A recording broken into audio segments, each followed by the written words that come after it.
निवृत्त हो गले अर्थात से मुक्ति पाइले जा जो से खाइले जो जा कथा गले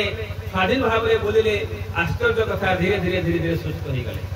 एवं 10-12 वर्ष पर्यंत हवा पर्यंत से असुस्थ थे बोली जहाँ आम जापर तो जहाँ जीवन गोटे बहुत बड़ अलौकिक घटना होती से छोट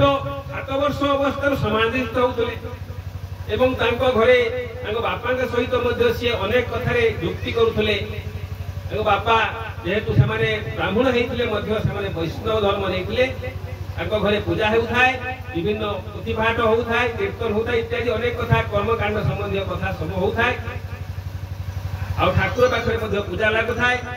किंतु युग चर्चा किसी हो न था युग संबंधी कि आत्मज्ञान संबंधी कौन व्यवस्था से घरे हो न था कि घर पाखक कायस्थ फैमिली गोटे थाए से फैमिली को परिवार को जड़े जोगी आसुंती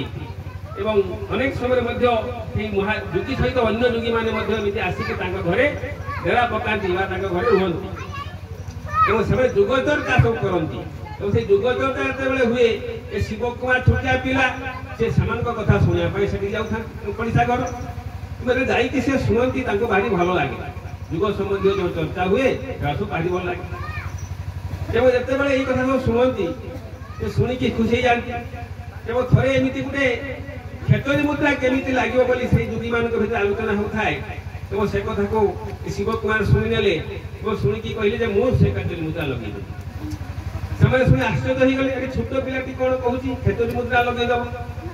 आम एत बड़ बड़ जोगी कही पार तेणु कहले हो देखा केमी लगुच आश्चर्य कथा से खेचरी मुद्रा लगेदे आपने आम जानते से खेचरी मुद्रा विषय शिक्षा दिया हुए जो शिक्षक भाई दिवस शिक्षा अपन तो से खेचरी मुद्रा जदि आम लगे पार ठीक भाव में आम मृत्युंजय हो अर्थात आम जो कहुए जोग मधु जो पार्टी जोग मधु को जब आम क्षण होगा जब आम खाईदबा कौन हम आम भितर अनेक शक्ति अधिकारी आम हो अनेक रोग मुक्त हो पारे जहाँ खेचरी मुद्रा से लगेदे यह देखी से जोगी मैंने आश्चर्य हो गले कोटि कोटि प्रणाम कले ये तो मोहने साधारण पिला नुहे ये जन्मांतर